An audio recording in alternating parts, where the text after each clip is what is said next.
पूरे शहर में जिस मोहल्ले में भी जाइए आप, उसको कोड़ कबाड़ के लोगों ने छोड़ दिया है। काम को टाइम पे नहीं करते हैं। बस ये होता है कि फंड रेज हुआ, फंड को समेटने के लिए, लूट खसोट करने के लिए, सारा तिकड़म इसी के लिए होता है। मेरी सोच है कि मैं मेयर नहीं, मैं जनता को मेयर बनाना चाहता हूँ। मैं एक सेवक बनना चाहता हूँ। आपने देखा होगा अभी सारे सड़क को कोड़ करके छोड़ा हुआ है। जो पाइप जा रहा है वो पाइप का अलाइनमेंट सही नहीं है कि सीधा नहीं जा रहा है, कहीं पे वो ऊंचा है, कहीं पे नीचा है, कहीं पे कुछ है। कोड़ देना है, बिछा देना है, फंड को रेस करके उसको उसमें बंदरबाट कर लेना है। मतलब ये सिर्फ चल रहा है, सिर्फ लूट खसोट का वातावरण है, वो आप लोग भी महसूस करती होंगी। नमस्कार, आप लोग देख रहे हैं केबी स्टूडियो और मैं सोनी सिंह अभी बेगूसराय के पोखरिया मोहल्ला में अभी बैठी हुई हूँ और यहाँ के स्थानीय गालिब जी हमारे साथ अभी इस प्रोग्राम में मौजूद हैं और गालिब जी के बारे में मैं 2 ही लाइन बताऊँगी। एक तो समाज सेवा में बहुत वर्षों से लगातार ये अपना योगदान दे रहे हैं और साथ ही साथ राजनीतिक में भी इनका जुड़ाव बहुत वर्षों से लगातार रहा है। तो इस बार नगर निगम के चुनाव में वह भी दावेदारी दिए हैं और किस पद से दिए हैं, आइए उनसे ही मिलते हैं और जानते हैं कि बेगूसराय नगर निगम में क्या यह नया करेंगे अगर यहाँ के स्थानीय लोग इन्हें मौका देती है तो। नमस्कार गालिब जी, आपका स्वागत हमारे केवी स्टूडियो के इस प्रोग्राम में। मैं सबसे पहले केवी स्टूडियो की आप तमाम टीम को मैं बधाई देता हूं कि आप लोगों ने बहुत ही बढ़िया काम किया है। बहुत सारे समस्याओं को आप लोग, बहुत सारे उभरते हुए नवोदित लोगों को आप लोग अपने मंच पे बुलाती हैं और अपने चैनल के माध्यम से आप लोग उनको लोगों के सामने लाती हैं। ये बहुत अच्छी सोच के साथ आप लोग काम कर रही हैं, बहुत अच्छा काम कर रही हैं। इसके लिए केवी स्टूडियो का शुक्रिया, धन्यवाद। गालिब जी, आपने यह जो निर्णय लिया है कि आपको नगर निगम के चुनाव में इस बार उतरना, किस पद से चुनाव लड़ रहे हैं आप? जनता की इच्छा के पूर्ति के लिए मैं मेयर के चुनाव का दावेदार हूं और लोगों ने मुझे मेयर के पद के लिए चुना है कि भाई आप चुनाव लड़ें। गालिब जी, हम चाहेंगे कि वह कुछ 4-5 पॉइंट ऐसा बताइए जिससे जनता आप पे विश्वास करे, तब आगे इंटरव्यू में बढ़ेंगे। मेरा तो ये है कि स्वास्थ्य, शिक्षा, रोजगार और भ्रष्टाचार, ये जो है आप भी सिस्टम में जान नहीं है। चूँकि मैं खिलाड़ी हूँ तो इसलिए मेरी सोच बिल्कुल डिफरेंट है। हम लोग बिल्कुल मिलजुल के एक टीम वर्क के साथ मैं चाहता हूँ कि जो लोग चुन करके आए और जो मेयर का जो काम होता है कि गार्जियन के तौर पे शहर के लोगों के जो भी प्रॉब्लम्स हैं या शहर में जो भी जो अनुदान या जो भी चीज़ आती है सरकार की तरफ से, उसका सही तरीके से इस्तेमाल होना और जो छोटी चीज़ है जैसे कि मृत्यु प्रमाण पत्र या इस तरीके के जन्म प्रमाण पत्र या इस तरीके के जो भी चीज़ें, उसके लिए लोगों को कुछ न कुछ सुविधा शुल्क देना पड़ता है। तो इन सब चीज़ों से जनता त्राहिमाम है और बड़े बड़े लोग जो मतलब कि इसमें आते हैं तो सबों का ये होता है कि भाई कुछ इसमें अपने लिए कुछ किया जाए। लेकिन मेरी सोच है कि मैं मेयर नहीं, मैं जनता को मेयर बनाना चाहता हूं। मैं एक सेवक बनना चाहता हूं और मैं सेवक के तौर पे एक प्रथम सेवक के तौर पे मैं चाहता हूं कि शहर के लोगों को मैं कुछ दे पाऊं, इसलिए कि शहर के लोगों का और इस मिट्टी का मेरे ऊपर कर्ज है और मैं चूँकि यहाँ पे पैदा हुआ, खेला, पला, बढ़ा। अब ये है कि हम लोग अब सामाजिक रूप से अब मेरा जो योगदान है वो ज़िला में ही नहीं है और इससे मैं ऊपर उठकर अब मैं राज्य स्तर पे और केंद्र स्तर पे मैंने अपने कई कार्यक्रम को कई लोगों के साथ मिलकर एक टीम वर्क के साथ हम लोग करते हैं पूरे। उसमें किसी दलगत इससे मैं नहीं अपने आप को जोड़ के ये किया। हम लोगों के बहुत सारे NGOs हैं, बहुत सारे लोग हैं जो काम कर रहे हैं, उन सबों को हम लोग मिलजुल करके काम करते हैं टीम वर्क के साथ।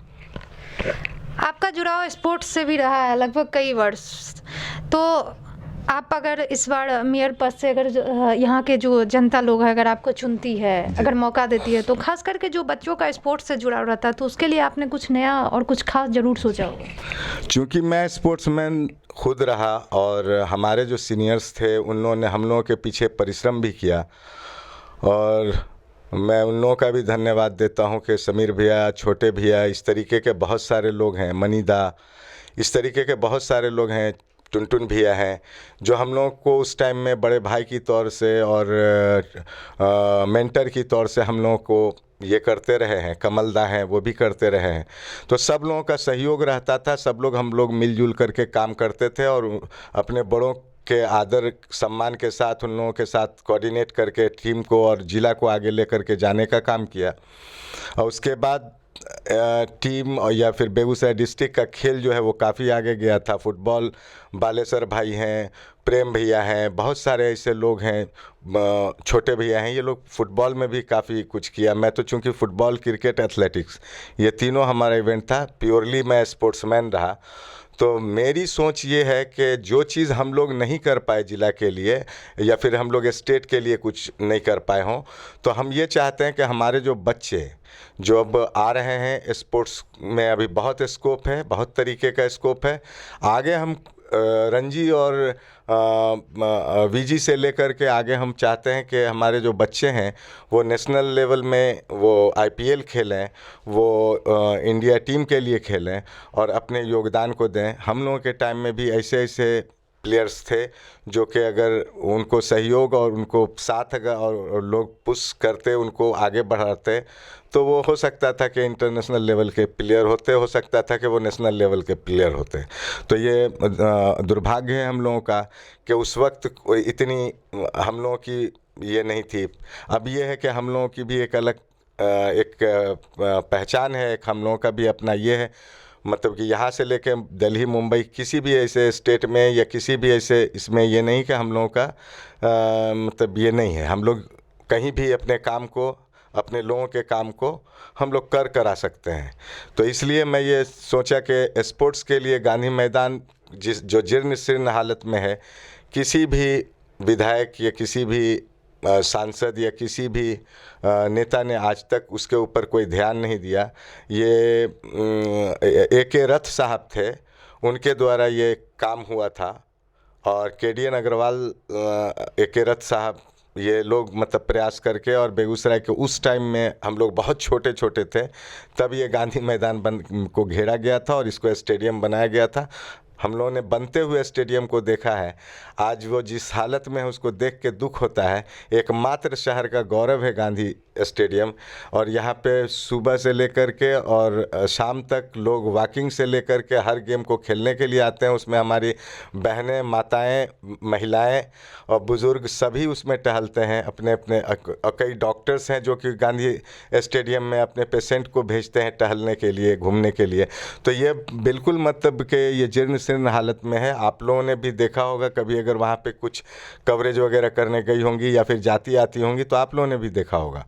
तो इसलिए मैं चाहता हूँ कि सबसे पहले युवाओं को रोज़गार से जोड़ूँ। जो मुझसे, जो नगर निगम से जो संभव है, जिस तरीके से नगर निगम सृजन कर सकता है, उस तरीके से मैं कुछ नौजवानों को रोज़गार से भी जोड़ूंगा। और इन्हीं नौजवानों से मैं नगर निगम के भी काम लूँगा, स्पोर्ट्स के भी काम लूँगा, और इन्हीं लोगों से शहर के विकास का भी काम लूँगा। और जो ये जो आपने देखा होगा, अभी सारे सड़क को कोर करके छोड़ा हुआ है। जो पाइप जा रहा है वो पाइप का लाइनमेंट सही नहीं है, कि सीधा नहीं जा रहा है, कहीं पे वो ऊंचा है, कहीं पे नीचा है, कहीं पे कुछ है। कोड़ देना है, बिछा देना है, फंड को रेस करके उसको उसमें बंदरबाट कर लेना है। मतलब ये सिर्फ चल रहा है, सिर्फ लूट खसोट का वातावरण है, वो आप लोग भी महसूस करती होंगी। और जाहिर सी बात है कि जो लोग बाहुबल पैसा के बल पे जो आते हैं वो तो यही समझते हैं कि हम तो जनता को इस तरीके से ये करके आए हैं, तो हमारा क्या कर्तव्य बनता है, मुझे उस पैसे को अर्जित करना है जो उन्होंने लगाया है। बिजनेस के पॉइंट ऑफ व्यू से नहीं, मैं आया हूँ सेवा के भाव से, सेवा के इससे आया हूँ। कहूँ कि मैं अपने एक्सपीरियंस का या मेरा जो अपना अनुभव है उसके हिसाब किताब से मैं शहर का विकास कर सकूं। या स्ट्रीट लाइट से लेकर सड़क, जल, नल, ये सारी योजनाएं हर मोहल्ले में मैं चाहूँगा, हर वार्ड में चाहूँगा कि एक मोहल्ला क्लिनिक टाइप से हो, और वो क्लिनिक जो है वो हर वार्ड के उसमें ये हो। सुरक्षा के दृष्टिकोण से आज गली गली और शहर शहर चोर रात में घूमते हैं, और किसी का दुकान साफ़ कर दिया, किसी का मकान साफ़ कर दिया, किसी का कुछ साफ़ कर दिया। तो मतलब कि प्रशासनिक व्यवस्था के साथ भी कोऑर्डिनेशन बना के नगर निगम और नगर निगम और इसका दोनों को मिला जुला करके हम चाहते हैं कि एक ये करके उसके बाद शहर की चौकस व्यवस्था होनी चाहिए कि इस तरीके का जो बराबर इस तरीके के काम हो रहे हैं वो चीज़ नहीं हो। एक एक मतलब कि 4-4 गेट को तोड़ तोड़ करके, अभी आपने देखा होगा 4 गेट को तोड़ करके लोगों ने मोबाइल की दुकान में चोरी किया, वाटर प्यूरीफायर के दुकान में चोरी किया। तो जाहिर सी बात है कि बहुत ही शर्म की बात है बेगूसराय के लिए, बहुत ही शर्म की बात है कि हम सभी लोगों के बीच इतने बड़े बड़े मतलब लोगों के रहते हुए, इतने संसाधन और सारे चीज़ के होते हुए, और हम कोऑर्डिनेशन नहीं बना पा रहे हैं एडमिनिस्ट्रेशन के साथ, और एडमिनिस्ट्रेशन सही से उस पर ध्यान नहीं दे रहा है। चोरी चकारी और ये वो सब चीज़ हो रहा है, और उस पर रिकवरी तक नहीं हो पा रहा है अभी तक। मैं आपके चैनल के माध्यम से मैं ये कहना चाहूँगा कि अभी जो विगत कुछ दिन पहले अभी चोरी हुई है, उस मोबाइल के दुकान से जो चोरी हुई है, इरशाद आलम कोई हैं हमारे मोहल्ले के ही हैं, उनके दुकान में चोरी हो गई। अभी तक उसमें फुटेज वगैरह सारा दे दिया गया है, लेकिन अभी तक प्रशासन उस पर क्यों चौकस नहीं है? प्रशासन उसको क्यों नहीं अरेस्ट करती है, जब वो प्रशासन को भी पता है कि कौन चोरी कर रहा है, कौन क्या कर रहा है। तो कानून को अपना काम करना चाहिए। हम लोग तो एक यही कर सकते हैं कि भाई कानून अपना काम करे, और जो प्रशासन का काम है वो अपने ढंग से अपना काम करे। अब बिल्कुल अगर आऊँगा तो मैं प्रशासन के साथ मिल करके, और मैं ये चाहूँगा कि हर वार्ड में मतलब कि गश्ती हो, और जो चोर उचक्के मार्केट में गश्ती हो, कि चोर उचक्के और जो इस तरह के जो असामाजिक तत्व हैं उन लोगों को नकेल कस सकें प्रशासन और हम लोग जनता के सहयोग से।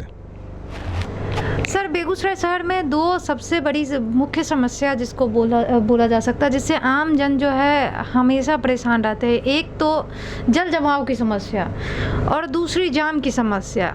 इससे निजात पाने के लिए आपके पास कौन से प्लान है आने वाले समय में? जल जमाव की समस्या, तो जल की निकासी कहीं जल जाकर निकलेगा तभी वो जल शहर में नहीं होगा। जल निकासी के लिए लाइन बना दी जाती है, ठेकेदार अपना काम करके चला जाता है, नाला कोड़ के नाला बना के वो अपना एस्टीमेट को पूरा करके अपना प्राक्कलन राशि जो प्रकलित राशि उसको मिलना चाहिए वो ले करके जो वो अपना काम इतिश्री करके चल देता है। उसके बाद उसका ढक्कन का में कितना, उसके नाली में कितना सीमेंट बालू लगना चाहिए, कितना गिट्टी लगना चाहिए, कितना उसमें छड़ लगना चाहिए, एस्टीमेट के हिसाब से काम नहीं होता है। अगर ढक्कन है तो ढक्कन आप 5 दिन 10 दिन के अंदर ही ढक्कन टूट जाता है, और आए दिन कोई हमारी महिला बहन गिर जाती है, माँ गिर जाती है, या कोई बुजुर्ग गिर जाते हैं, कोई बच्चा गिर जाता है, हाथ पैर टूटने का ये होता है। बहुत ही बुरी हालत है, बहुत दयनीय हालत है। आप किसी भी सड़क पे आप सही से चल नहीं सकते हैं। तो ये हालत जो है नगर की वो बहुत ही ये है। और हमारा शहर जो है वो बहुत ही सुंदर शहर है। रिफाइनरी हमारा इस शहर का गौरव है। रिफाइनरी को होते हुए भी हम मतलब कि बहुत ही पीछे हैं। आप रिफाइनरी में आप चले जाएंगे तो आपको वहाँ पे थोड़ा अलग वातावरण मिलेगा और अलग वहाँ पर का ये मिलेगा। और बेगूसराय जो रिफाइनरी जिसके अंदर है वो मतलब कि उसकी हालत रिफाइनरी मतलब एक सुदूर देहात से भी बदतर है उसके सड़कों की हालत और उसके रास्तों की हालत। उससे बढ़िया कल मैं गया था कई जगह, डुमरी भी हमारे शहर के आउटर एरिया पे है, मैं वहाँ भी गया था तो सड़कें जो हैं वो ठीक थी। पानी, हाँ गली में मोहल्ले में पानी का है ये दिक्कत कि पानी बह रहा है रोड पे, नाली के ऊपर से फ्लो कर रहा है वो ठीक है, लेकिन सड़क ठीक थी। लेकिन बाकी पूरे शहर में जिस मोहल्ले में भी जाइए आप, उसको कोड़ कबाड़ के लोगों ने छोड़ दिया है, काम को टाइम पे नहीं करते हैं। बस ये होता है कि फंड रेज हुआ, फंड को समेटने के लिए, लूट खसोट करने के लिए, सारा तिकड़म इसी के लिए होता है। और लोग धन बल का प्रयोग इसीलिए करते हैं कि वो उस जो नगर निगम में जो है कोई जो भी काम करते हैं, वो आप काम करने के बाद ये कहते हैं कि भाई ये वुडको का काम था, ये हुडको का काम था, ये दिस का काम था, ये दैट का काम था। गार्जियन का काम होता है कि अगर काम आवंटित किया गया किसी को तो उसकी गुणवत्ता को देखें, उसकी उसका जो उचित जो ये है उसके मापदंड के हिसाब से उसका ये करें, और उसका फिर तब जाकर उसके फंड के लिए जो है उसको अनुशंसा करें कि भाई इसको अब आप ये NOC दे हमारे दें। बेगूसराय शहर के सौंदर्यीकरण के लिए आपके पास कौन से प्लान है? मैं ये चाहूँगा कि जैसे शहर में आप देखती हैं कि ट्रैफिक, जो आपने कहा था कि इससे पहले आपने कहा ट्रैफिक इस वजह से है कि हमारे शहर के जो गरीब तबका के लोग हैं, जो ठेला पे, खोमचा पे और इस पे अपने परिवार का भरण पोषण कर रहे हैं, इनके लिए सुचारू रूप से किसी ने व्यवस्था नहीं की है। अगर इनके लिए अगर कई मार्केट बनाए जाएं और इनके रिक्शा से लेकर के, इनके गाड़ी से लेकर के सबका अगर एक नगर निगम व्यवस्था दे के इस जगह पे ये पड़ाव होगा, इस जगह पे ये पड़ाव होगा, इस जगह पे जो खुदरा विक्रेता जो रोड पे ठेला खोमचा लेकर के घूम रहे हैं, जिसके वजह से यातायात की परेशानी आ रही है कि सड़क जाम हो जाता है, संकड़ी, एक तो पहले से ही गलियां और सड़क पतली हैं और उसके बाद और उसके ऊपर से दुकानें लग जाती हैं, तो जाहिर सी बात है कि इन सब चीज़ों का फ़र्क तो होगा। अतिक्रमण भी बहुत ज़्यादा है, तो हम इन लोगों की व्यवस्था सबसे पहले करें। अतिक्रमण हटाने के पहले हम इन गरीब लोगों की व्यवस्था पहले करें। ये नहीं है कि गरीब को उजाड़ के फेंक देना है, इनकी सुचारू रूप से व्यवस्था होनी चाहिए कि ये आपका मार्केट है, इस मार्केट में आपको ये दुकान आपको मिली, ये दुकान आपको मिली। इस तरीके से पूरे शहर के खोमचे वाले, रेड़ी वाले, ठेला वाले, इस तरीके के जो भी हैं, उन सब के लिए सुचारू रूप से एक व्यवस्था देना हर जगह पे कि ये आपका ये नगर निगम अपनी ज़मीन पे, जो नगर निगम की ज़मीन है उस पे मार्केट बना करके दे कि इस मार्केट में आप लोग ये लगाओ, या फिर आप लोगों को ये दुकान दी गई, ये दुकान दी गई। अब वो निःशुल्क दुकान उसको मिले, कोई उसके लिए पगड़ी या कोई उसके लिए एडवांस ना हो, उसमें सिर्फ उसको एक नॉमिनल एक रेंट हो जो कम से कम हो, जो उससे उस जो रोड पे जिस तरीके से वो लगाते हैं तो उनको रेंट नहीं लगता है, ये नहीं लगता है, इस वजह से वो रोड पे जाते हैं। अभी आप दुकान का किराया किसी को देने के लिए कहिएगा तो वो बेचारा कहाँ से दुकान का किराया देगा। तो मैं ये कोशिश करूँगा कि उनको या तो निःशुल्क उनको दुकान मिले, या अगर मिले तो बिल्कुल नॉमिनल चार्जेस पे उनको दुकान मिले, जिससे कि मतलब कि उन लोगों को भी परेशानी नहीं हो। वो भी आपको ट्रैफिक व्यवस्था को सुचारू रूप से चलने देने के लिए, वो भी आपके शहर के लोग हैं, वो भी आपके शहर को सुंदर बनाना चाहते हैं, लेकिन पेट की आग उनको सुंदर और असुंदर में मतलब बोध होने नहीं देता है कि अब हमको करना क्या। पेट की आग ऐसी होती है कि उसको खड़ा होकर के कहीं पे बीज बेचना है, कहीं पे तरकारी बेचना है, कहीं पे सब्जी बेचना है, कहीं पे खोमचा लगाना है, भुजा बेचना है। छोटे पूंजी के लोग हैं, इन लोगों को कहाँ से ये पगड़ी लाएंगे, कहाँ से ये दुकान लेंगे। तो मेरी ये सरकार से भी ये होगी कि भाई इस तरह की जो ये है समस्या है उसको सरकार भी, बिहार सरकार भी दूर कर सकती है। लेकिन नगर निगम में अगर मैं मेयर बन के आया तो इंशाल्लाह मैं कोशिश करूंगा कि इन सभी समस्याओं को, ट्रैफिक से लेके ये सारी समस्याओं को, स्ट्रीट लाइट से लेकर के सारी समस्याओं को मैं सुचारू रूप से उसको कर सकूं, और जो जीर्ण शीर्ण हालत में जो सड़कें नाली हैं उसके लिए भी जो उसके एजेंसीज़ हैं जो काम कर रही है उसको मैं प्रेशर दे करके उसको उससे काम लूं और उसको बिल्कुल टाइमली उस काम को करने के लिए उसको बाध्य करूं कि इस इतने टाइम में आप सड़क को काम करके दे दो। कोड़ कबाड़ के हफ्ता 10 दिन, 15 दिन, 20 दिन, महीना 2 महीना लोग छोड़ देते हैं। और कल भी मैं जा रहा था तो 5-6 महिलाएं आ रही थी, ये जो है क्या बोलते हैं, पुस्तकालय वाला जो ये रोड है जो उधर निकल जाता है बीपी स्कूल वाले रोड में जो मिल जाता है, मियाँ चक बीपी स्कूल वाले रोड में, उस रोड में कोड़ा हुआ है पूरा। जो पाइप बिछाया जा रहा है वो मैंने बताया भी एक लड़के को, देखो कि पाइप का लेवल देखो, कहीं पे डाउन है कहीं पे अप है। जाहिर सी बात है जब ये प्रॉब्लम करेगा तो फिर इसको कोड़ा कबारा जाएगा। ये अभी जा कर के इसको भर देगा, इसको ढक देगा, उसके बाद जा कर के पैसा उगाही कर लेगा। जब पैसा उगाही हो जाएगा, जब प्रॉब्लम आएगा तो फिर उसको कोड़ेगा। यानी एक ही चीज़ को सिर्फ कोड़ना, लगाना, उसमें फिर एस्टीमेट बनाना, फिर लगाना, फिर तो इस चीज़ को मैं सही करके मैं चाहूँगा कि सिस्टमेटिक वे में हो कि पहले नाला बन जाए, उसके बाद तब फिर सड़क बने, उसके बाद तब फिर उसका मतलब कि ढक्कन उक्कन इस हिसाब किताब का बने कि जिसमें कि उस पर ट्रक भी गुजर जाए तो वो ढक्कन टूटे नहीं। यहाँ रिक्शा अगर चला जाता है तो ढक्कन भस से टूट करके नीचे गिर जाता है, सिल्ट जमा हो जाता है उसमें, धीरे धीरे चौक कर जाता है ड्रेनेज सिस्टम। तो हर जगह यही समस्या है। सड़क में तो लोग गिरते ही पड़ते रहते हैं। अभी तो मैं देख रहा हूँ कि आपके भी सर माथे पे चोट है, आपके चेहरे पे भी चोट है। बहुत दुख हो रहा है देख करके कि भी स्टूडियो की आप एक अच्छी पत्रकार हैं आप, और आपको जब मैं कहीं भी रहता हूँ देखता हूँ आपके इसको, और इस तरीके से मतलब कि आप जैसे लोगों को धक्का लग जाता है, आप लोग गिर जाते हैं। हर आदमी भागने की, जिसको लेट होगा, सड़क की व्यवस्था सही नहीं, जिसको लेट होगा वो तेज़ भागेगा तो किसी शरीफ आदमी को कुचल के भाग जाएगा, धक्का मार के चला जाएगा। तो इसमें ना उसका कसूर है ना आपका कसूर है, ये उन सड़कों का, उन नालियों का, उन ढक्कनों का कसूर है। और जो ये बैठे हुए हैं लोग ढक्कन बन करके नगर निगम में, उन लोगों का कसूर है कि आज तक इसको दुरुस्त नहीं कर सके।